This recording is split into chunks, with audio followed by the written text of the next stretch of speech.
শুরু করছি অর্ধপরিবাহী electronics part 12 আজকের আলোচনার বিষয় হলো ট্রানজিস্টর, বিবর্ধক হিসাবে ট্রানজিস্টরের ব্যবহার। এখানে দেখো অনেকগুলো প্রশ্ন দেওয়া হয়েছে। এতগুলো প্রশ্ন দেখে মোটেই ঘাবড়ে যাওয়ার ব্যাপার না।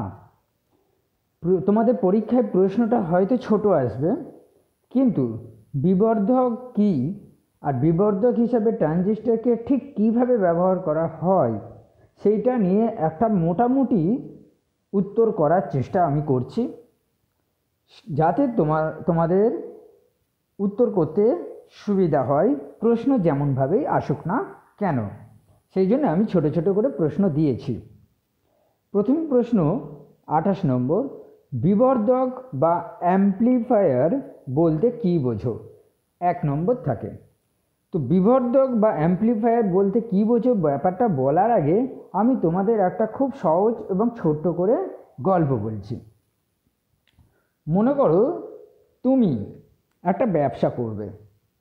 একটা ব্যবসা করতে গেলে আজকের বাজারে মোটামুটি 10,000 টাকা একটা মূলধন লাগে।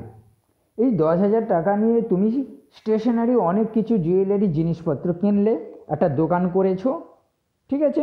তাহলে তোমার মূলধনের পরিমাণ হলো 10,000 টাকা। এটাকে বলা হচ্ছে ইনভেস্ট ক্যাপিটালস। আমি সেটাকে বলবো ইনপুট, ঠিক আছে? ইনপুট অর্থাৎ কতটুকু তুমি প্রথমে বিনিয়োগ করলে। 1 মাস ব্যবসা করার পর তোমার ব্যবসা ভালো হয়েছে। তুমি এবারে 1 মাস পর 30 তারিখের রাত্রে হিসাব করে দেখলে তোমার মোট মূলধনের পরিমাণ হলো 15,000 টাকা। অর্থাৎ 30 দিন পর তোমার আউটপুট হিসাবে তুমি 15,000 টাকা পেলে। এটা হলো আউটপুট। এই যে 15,000 টাকা অর্থাৎ মূলধনের থেকে 1.5 গুণ বেশি টাকা তুমি হাতে পেলে। প্রথমে 10,000 টাকা, তার 1.5 গুণ হলো 15,000 টাকা। এইবারে ঠিক তার পরের মাসে 1 তারিখে এই 15,000 টাকাই তুমি আবার ইনভেস্ট করলে। তার মানে দ্বিতীয় মাসে ইনপুট হলো 15,000 টাকা। আবার ভালোভাবে ব্যবসা চললো। সেই ব্যবসা করে দেখা গেল যে দ্বিতীয় মাসের শেষে তোমার মূলধনের পরিমাণ হলো 30,000 টাকা। তাহলে কত হলো? 15,000 টাকা থেকে 30,000 টাকা হলো, অর্থাৎ দ্বিগুণ হয়ে গেল, ঠিক আছে? অর্থাৎ আমার গল্পটার এটাই মেন উদ্দেশ্য বলার, যে আমি ইনপুট যা দেবো আউটপুট আরও বেশি পাবো, ঠিক আছে? এই যে ব্যাপারটা, এটাই হচ্ছে বিবর্ধন, অ্যাম্প্লিফিকেশন, বিবর্ধন। ওকে, এখন এই যে যন্ত্র ব্যবস্থার মাধ্যমে যেটা পড়ানো হবে অর্থাৎ ট্রানজিস্টর, এই ট্রানজিস্টরটা এই ইনপুটকে বেশি আকারে বাড়িয়ে দেবে অর্থাৎ বিবর্ধন করবে। যে ইলেকট্রনিক যন্ত্রের মাধ্যমে এই ইনপুট সিগন্যালকে অর্থাৎ ইনপুটকে বাড়াবে সেটাই হচ্ছে বিবর্ধক বা অ্যাম্প্লিফায়ার। তো দেখে নিই উত্তরটা কি লেখা যায়, দেখে নাও। বিবর্ধক বা অ্যাম্প্লিফায়ার হলো একটি ইলেকট্রনিক যন্ত্র যার ইনপুটে ক্ষুদ্র বিস্তারের সংকেত সিগন্যাল কি না পরিবর্তনশীল ভোল্টেজ হতে পারে বা প্রবাহ হতে পারে। যদি প্রয়োগ করা হয় অর্থাৎ প্রয়োগ করলে আউটপুটে প্রায় অনুরূপ আকৃতির কিন্তু বিবর্ধিত সংকেত পাওয়া যায়। এই যে কথাটা ভালো করে বুঝি, অনুরূপ আকৃতি অর্থাৎ আকারটার পরিবর্তন হবে না, আকারটা একই রকম আকার থাকবে কিন্তু সেটা বিবর্ধিত হবে। এখন বোঝাতে চাইছি, যদি তোমার ইনপুট সিগন্যালটা ত্রিভুজ হয় তাহলে আউটপুট সিগন্যালটা ত্রিভুজ হবে কিন্তু আকারে বড়। অর্থাৎ আকৃতিটা একই থাকবে, অনুরূপ আকৃতি, কিন্তু আকারটা বড় হবে, ঠিক আছে? তো ইনপুট ভোল্টেজ, এটা হচ্ছে একটা ইলেকট্রনিক ডিভাইস, ভালো করে দেখে নাও। হ্যাঁ, ইনপুট ভোল্টেজ দেওয়া হচ্ছে, এই হচ্ছে ইনপুট ভোল্টেজ, আর এই হচ্ছে মেশিন বা যন্ত্র, ইলেকট্রনিক ডিভাইস বা ইলেকট্রনিক যন্ত্রপাতি, যেটাকে আমি এখানে ট্রানজিস্টর হিসেবে ব্যবহার করছি। আউটপুট ভোল্টেজটা পাওয়া যাচ্ছে আকারে অনেকটাই বেশি, আকার একই কিন্তু বিবর্ধিত। আকার হবে না, আকৃতি একই, আকৃতিটা একই থাকবে অর্থাৎ সাইন কার্ভ থাকবে কিন্তু বিবর্ধিত আকার হবে। এবারে সবচেয়ে গুরুত্বপূর্ণ আমি প্রশ্নে চলে যাচ্ছি, যেটা 2019 সালে পরীক্ষায় এসেছিল। 29 নম্বর, এখানে এ বি সি ডি করে আমি প্রশ্নটা দেখাচ্ছি।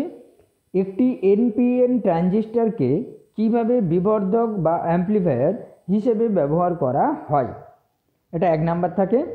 সেই সঙ্গে বি এবং সি প্রশ্নটাও আলোচনা করছি, কারণ এইটা বোঝাতে গেলে বি অথবা সিটা আমার দরকার পড়বে। এর দাগের প্রশ্নের অনুসারে, অর্থাৎ এই প্রশ্নের সাথেই উপযুক্ত বর্তনী আঁকো। অর্থাৎ এনপিএন ট্রানজিস্টরকে বিবর্ধক হিসেবে ব্যবহার করতে গেলে যে বর্তনীটা দরকার হবে সেটা আঁকতে বলা হচ্ছে। আর এই প্রশ্নটা অর্থাৎ বিয়ের দাগের প্রশ্নটা আরেকভাবে দেওয়া হচ্ছে, ট্রিপল স্টার দেওয়া আছে। একটি ট্রানজিস্টরের সাধারণ নিঃসারক বৈশিষ্ট্য লেখো অঙ্কনের জন্য বর্তনী চিত্র অঙ্কন করো, এটাও 1 নাম্বার থাকবে। সংসদ নমুনা প্রশ্ন, তোমাদের যে পাঠ্যপুস্তক আছে 13 নম্বর দাগে প্রশ্ন থাকে, একটি ট্রানজিস্টরের সাধারণ নিঃসারক বিন্যাসের বৈশিষ্ট্য লেখো অঙ্কনের জন্য বর্তনী চিত্র অঙ্কন করো, সংসদ নমুনা প্রশ্ন। শুধু এইটুকু প্রশ্নটার জন্য আমি এই প্রশ্নের উত্তরটা দিচ্ছি। প্রথমে ট্রানজিস্টরকে কীভাবে বিবর্ধক হিসেবে ব্যবহার করা হয়, সার্কিটটা মন দিয়ে লক্ষ্য করো। তোমাদের পাঠ্যপুস্তকে এই সার্কিটটাই আঁকা আছে। এটা একটা ইনপুট ভোল্টেজ দেওয়ার জন্য যে ব্যাটারি, অর্থাৎ ইনপুট সোর্স, যে ইনপুট সোর্স ইনপুট সিগন্যাল হিসাবে এই সাইন কার্ভটা প্রদান করছে। এখানে একটা ক্যাপাসিটার লাগানো আছে, এটা হচ্ছে input DC biasing voltage battery. এটা হচ্ছে ইনপুট কারেন্ট। এটা এনপিএন ট্রানজিস্টর ব্যবহার করা হয়েছে, কমন এমিটার বেস সার্কিট ব্যবহার করা হয়েছে। এটা হচ্ছে কালেক্টর, আর এইটা হচ্ছে আউটপুট যে লোড রোধ বলা হচ্ছে, আর এটা হলো ভিসিসি অর্থাৎ আউটপুট ভোল্টেজ। এখানে এর অ্যাক্রসে দেখো একটা দ্বিতীয় ধারক ব্যবহার করা হচ্ছে C2। এই C2-র মাধ্যমে আউটপুট সিগন্যালটা পাওয়া যাবে। আউটপুট সিগন্যালটা হচ্ছে এই রকম। এই হচ্ছে ব্যাটারি সংকেত, এই হচ্ছে উপযুক্ত যে বর্তনী। হ্যাঁ, এই বর্তনীটা কিসের জন্য সেখানে আমি এখানে আবার দুটো উল্লেখ করে দিয়েছি। ট্রানজিস্টরের সাধারণ নিঃসারক বিন্যাসের বৈশিষ্ট্য লেখ অঙ্কনের জন্য বর্তনী চিত্র অঙ্কন, এই হচ্ছে ব্যাপার। অথবা আরেকভাবে হতে পারে বিবর্ধক বা অ্যাম্প্লিফায়ার হিসাবে ট্রানজিস্টরের ব্যবহারের যে বর্তনী চিত্র।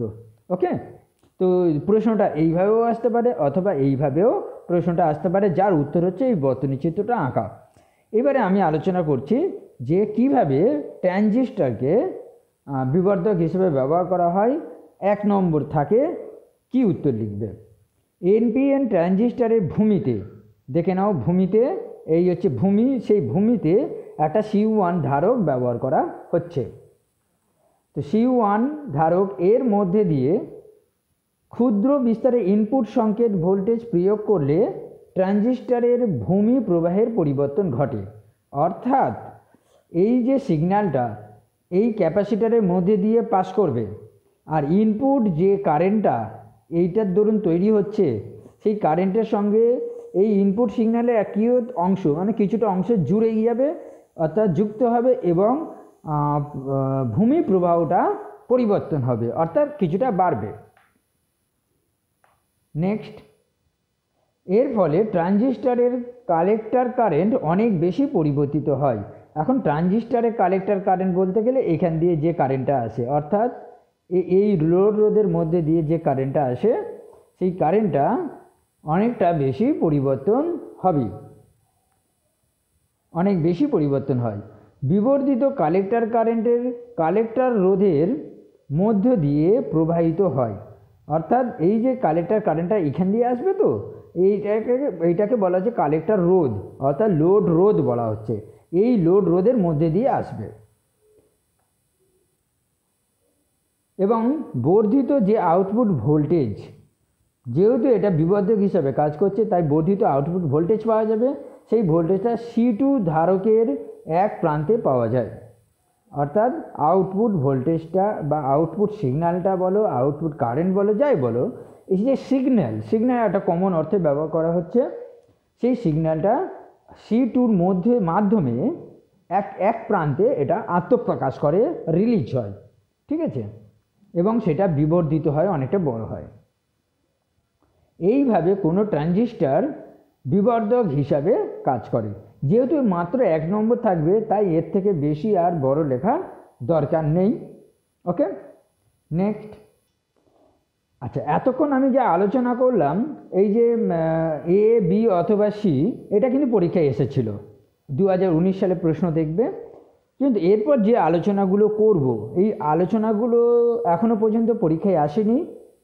হ্যাঁ, তবে যেহেতু এর রিলেটেড, তাই এই বিষয়গুলো আমি একটু আলোকপাত করে দিচ্ছি, যাতে কোনো কনফিউশন না থাকে যে তোমাদের বইয়েতে আছে, পড়তে গিয়ে হয়তো অসুবিধা হতে পারে। সেই জন্য আমি এখানে একটু ক্লিয়ার করে দিচ্ছি। ডি, ই, এফ, জি, এই 4টে প্রশ্ন হয়তো পরীক্ষায় আসবে না, আমি ধরে নিচ্ছি তর্কের খাতিরে হয়তো পরীক্ষায় আসবে না, কিন্তু বিষয়টা জানা দরকার আছে, জানা থাকলে তোমাদের সুবিধে।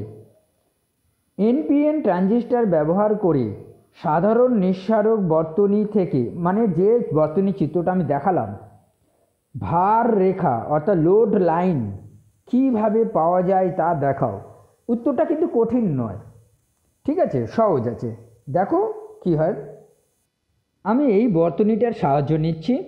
দেখো, এটা হচ্ছে ভিসিসি, আর এইটা হচ্ছে আউটপুট ভোল্টেজ, অর্থাৎ সংগ্রাহক এমিটার যে ভোল্টেজ, হ্যাঁ, সেটা এই যে ভোল্টেজটা ভিসিই, এবং এর মধ্যে দিয়ে যে আইসি কারেন্টটা যাচ্ছে, তাহলে আইসি ইন্টু আরএল, এই আরএলের দুই প্রান্তে যে বিভব পতন হয় সেটা হচ্ছে আইসি আরএল।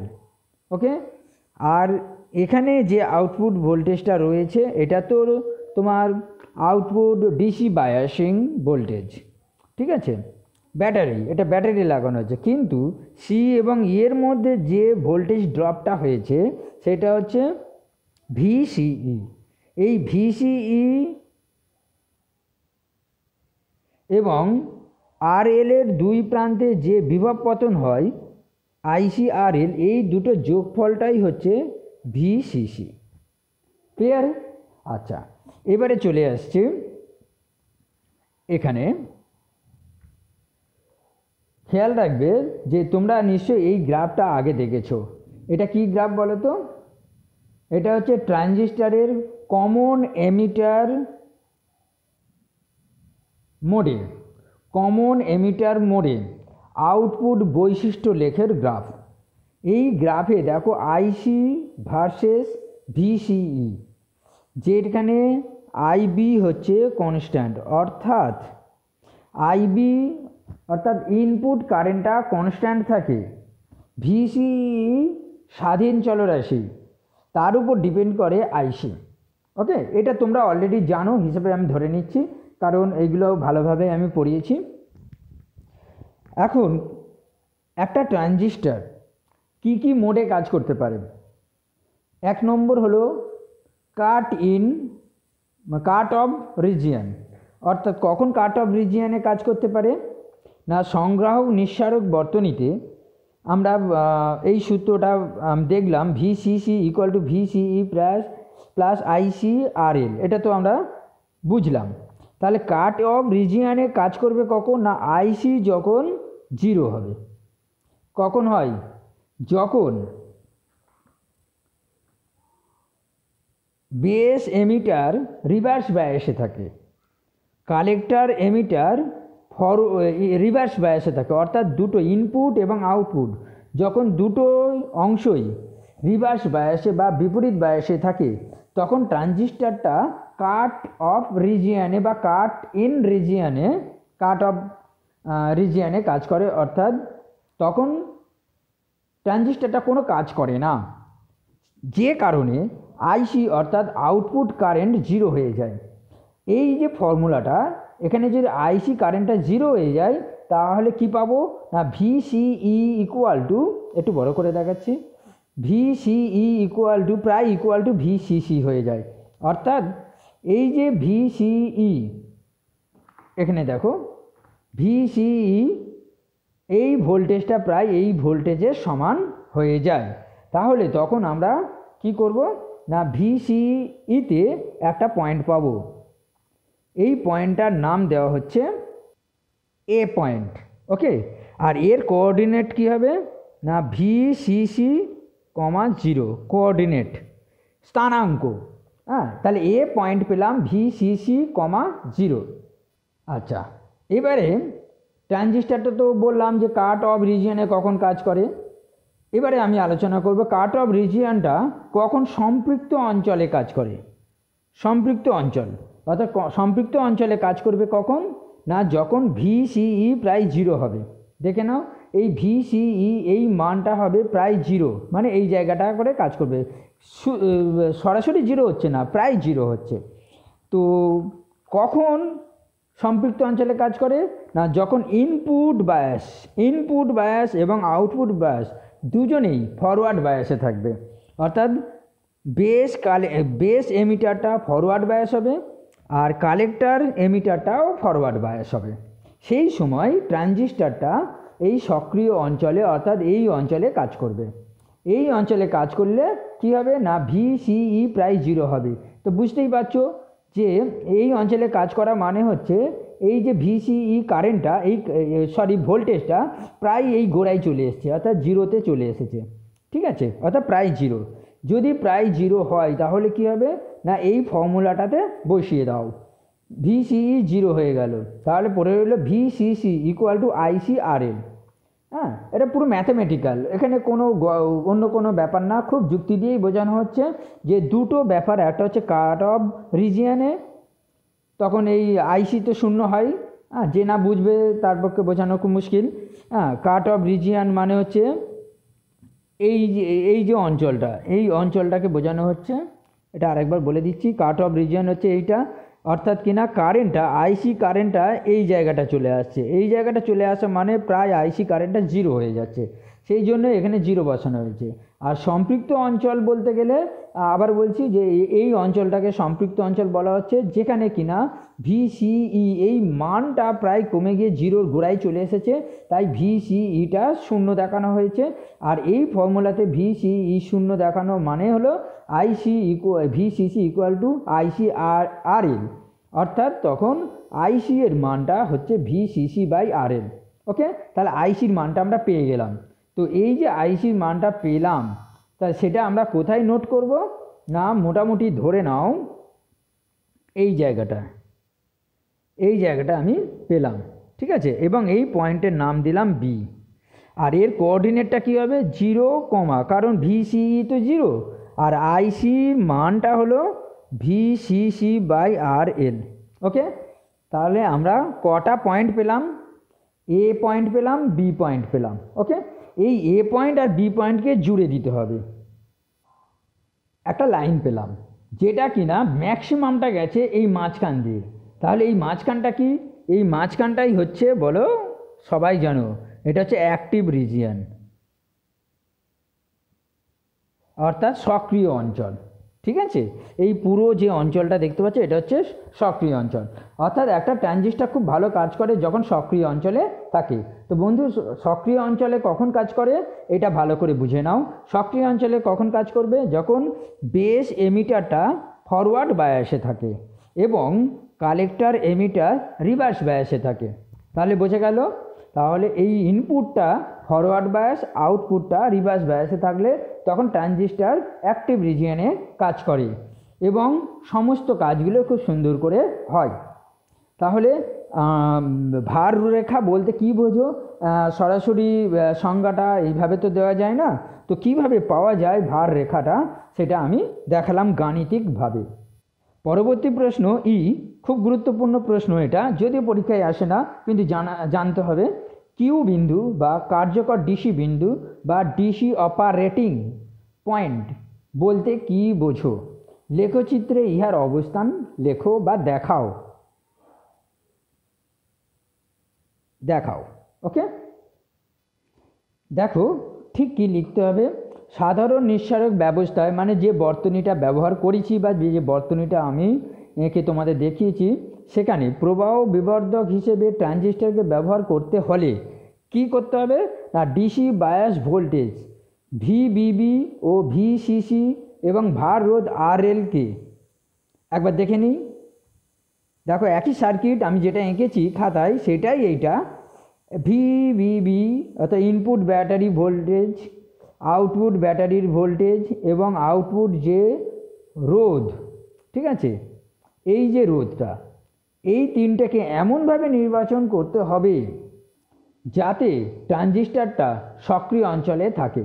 আবার বলি, ডিসি বায়াসিং যে ভোল্টেজ ভিবিবি, ভিসিসি এবং আউটপুট রোধ যেটা লোড রোধ বলা হয় আরএল, এই তিনটাকে এমনভাবে নির্বাচন সিলেকশন করতে হবে যাতে ট্রানজিস্টরটা সক্রিয় অঞ্চলে থাকে, অর্থাৎ কিনা ওই ট্রানজিস্টরটা ইনপুট অর্থাৎ বিওই ফরওয়ার্ড বায়াসে এবং কালেক্টর এমিটার রিভার্স বায়াসে থাকে।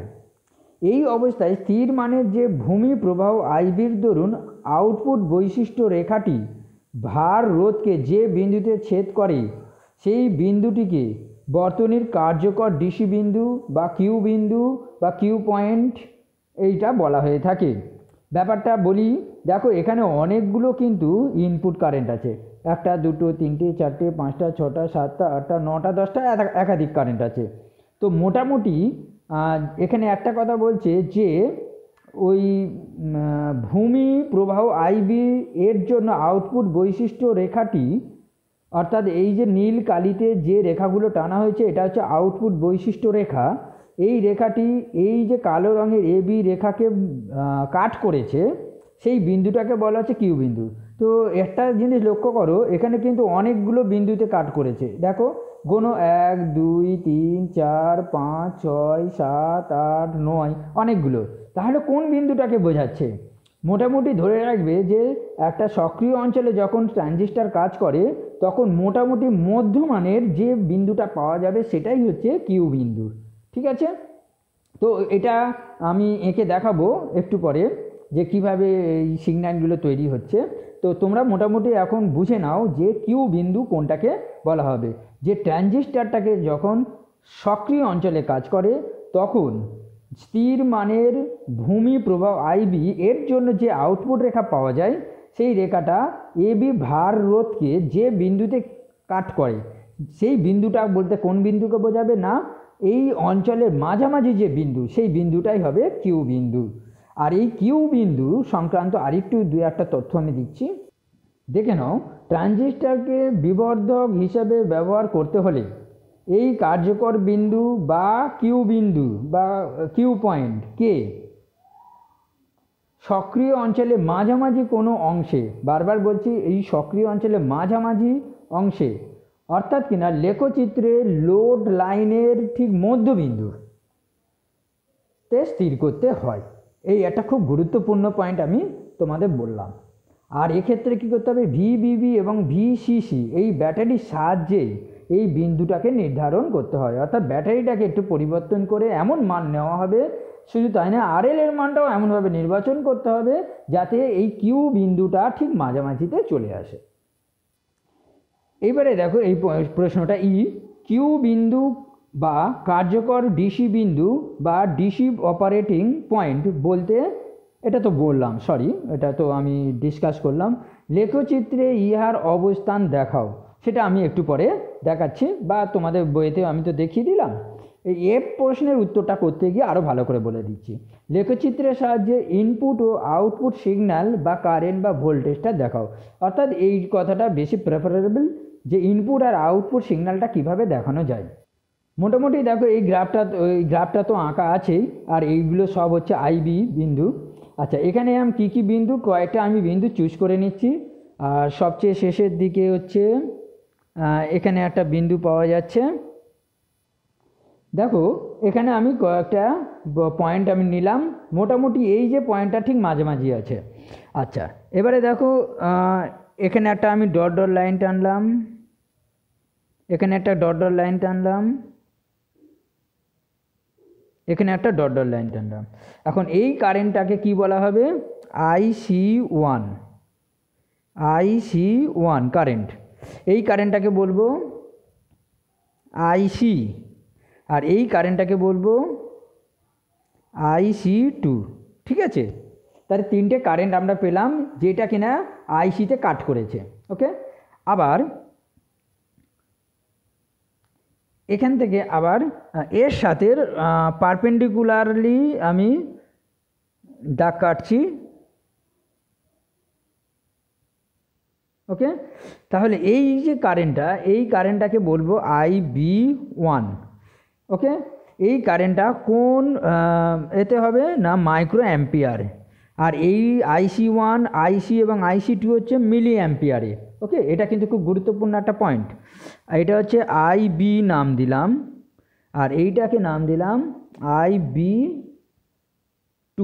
ওকে, সবই কিন্তু মাইক্রো অ্যাম্পিয়ারে থাকবে, সবাই মাইক্রো অ্যাম্পিয়ারে থাকবে। এই হচ্ছে ইনপুট সিগন্যাল তার জন্য আঁকার জন্য ব্যবস্থা, এটা হচ্ছে আউটপুট সিগন্যাল আঁকার জন্য ব্যবস্থা। তাহলে আমি ডটটা একটু বাড়িয়ে দিলাম। ওকে, এবারে দেখো ইনপুট সিগন্যালটা কিভাবে আঁকা হচ্ছে। অর্থাৎ এই যে এইটা হচ্ছে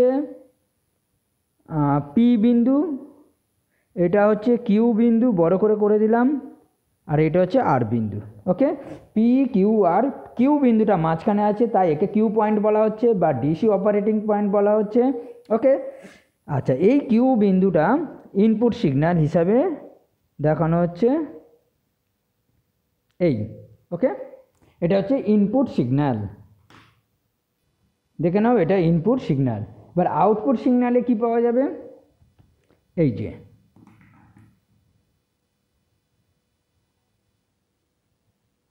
এই হচ্ছে আউটপুট সিগন্যাল। এই দেখো এটা হচ্ছে আউটপুট সিগন্যাল। ওকে, আচ্ছা, ইনপুট সিগন্যাল আর এটা হচ্ছে আউটপুট সিগন্যাল, কিন্তু আমি তো বলেছি আউটপুট সিগন্যাল অনেক বড় হবে, অনেক ইনপুটের থেকে অনেকটা বেশি হবে। কিন্তু দেখো এটা মাইক্রো অ্যাম্পিয়ার, এটা হচ্ছে মিলি অ্যাম্পিয়ার। এখন মিলি অ্যাম্পিয়ার হচ্ছে মাইক্রো অ্যাম্পিয়ারের থেকে 1000 গুণ বেশি। সুতরাং এই ছবিতে যতই ছোট, এটা ছোট দেখো এটা বড় দেখো না কেন, কিন্তু এই ইনপুট সিগন্যালের থেকে, অর্থাৎ ইনপুট কারেন্ট, এটা তো ইনপুট কারেন্ট আইবি, আর এটা হচ্ছে আইসি আউটপুট কারেন্ট, তার সিগন্যালের থেকে কিন্তু এটা 1000 গুণ বেশি। ওকে, অর্থাৎ আউটপুট সিগন্যাল অনেকটা বেশি হবে। এই হচ্ছে ইনপুট এবং আউটপুট সিগন্যাল গ্রাফের সাহায্যে দেখানো হলো। দেখতে অনেকটা কঠিন লাগছে ঠিকই, একটু ভালোভাবে মন দিয়ে দেখবে কিন্তু সহজ লাগবে। এটা আমি স্টার দিয়ে রেখেছি, এটা একটু দেখে রাখবে, অসুবিধে নেই কিছু। শুধু গ্রাফটা আঁকা তো তোমরা জানো, শুধু ইনপুট আউটপুটটা কীভাবে দেখানো হচ্ছে সেটা দেখে নেবে। লাস্ট প্রশ্ন, হাতে সময় কম। বিবর্ধক হিসেবে ট্রানজিস্টারে সাধারণ স্তরের বিবর্ধক বর্তনীতে ব্যবহৃত ধারক, এই ধারকের ভূমিকা কি? এটা খুব গুরুত্বপূর্ণ একটা প্রশ্ন। দেখো আমি আন্ডারলাইন দিয়ে দিয়েছি, যা লিখেছি সেটাই লিখবে। ডিসি বর্তনীতে এসি সংকেতকে যোগ করার জন্য, এবার এসি সংকেতটা কি, এই যে বর্তনীটা দেখতে পাচ্ছ, এই যে চিহ্নটা, এটা হচ্ছে এসি সংকেত। ওকে, অর্থাৎ আমি যে ছবিটা এঁকেছিলাম সেখানে এই শব্দটা লেখা হয়নি, ইনপুট এসি সিগন্যাল। ওকে, এটা এসি সিগন্যাল। এসি সিগন্যাল যদি যোগ করি তাহলে ধারক C1কে ব্যবহার করা হয়। C1 এর মধ্যে দিয়ে ডিসি অতিক্রম করতে পারে না, ফলে ইনপুট সংকেতটি ভিবিবি ব্যাটারি প্রবাহ মুক্ত থাকে। অর্থাৎ যে এসি সিগন্যালটা যাবে সেটা ডিসি প্রভাব মুক্ত হয়, অর্থাৎ ভিবিবির দ্বারা কোনো প্রভাবিত হবে না। এবারে আউটপুটে যে বিবর্ধিত আউটপুট সংকেতের শুধুমাত্র এসি অংশটুকুই C2 ধারকের মাধ্যমে ভার রোধ RL এর দুই প্রান্তে থেকে বের করে নেওয়া হয়। অর্থাৎ যে ইনপুট সিগন্যালটা যাচ্ছিল সেই ইনপুট সিগন্যালের ডিসি অংশটা নেই, সেই ডিসি মুক্ত এসি সিগন্যালটা আর রোধ, এই যে RL এর দ্বারা এর মধ্যে দিয়ে যাওয়ার ফলে C2 ধারকের এক প্রান্তে আউটপুট সিগন্যালটাকে পাওয়া যায়। C1 ও C2 যুক্ত এই বর্তনী অংশটিকে বলা হচ্ছে ফিল্টার বর্তনী। এটাই মেন গুরুত্বপূর্ণ লাইন। ধারকগুলি ডিসি ও এসির মিশ্রণের মধ্য থেকে ডিসিকে আটকে দেয়, কিন্তু এসিকে ফিল্টার করে বের করে দেয়। এইটাই হচ্ছে আসল উত্তর। যদি 1 নম্বর থাকে এই উত্তরটা লিখবে, 2 নম্বর থাকলে আমি যেটুকু আন্ডারলাইন দিয়েছি সেটুকু লিখতে হবে। অর্থাৎ মোদ্দা কথা হলো যে এসি থেকে যে ইনপুট সিগন্যালটা আসবে সেখানে ডিসিটাকে আটকে দেয় C1, এবং যা বিবিবি দ্বারা প্রভাবমুক্ত থাকে। এসি সিগন্যালটা বিভিন্ন প্রক্রিয়াকরণের মধ্য দিয়ে RL এর মধ্যে দিয়ে যখন যায় এবং সেটা এসি অর্থাৎ ডিসি মুক্ত হয়ে এসি যে আউটপুট সিগন্যাল সেটা C2 দ্বারা এখান থেকে বের করে নেওয়া হয়। এইভাবে আউটপুট সিগন্যালটি পাওয়া যায়।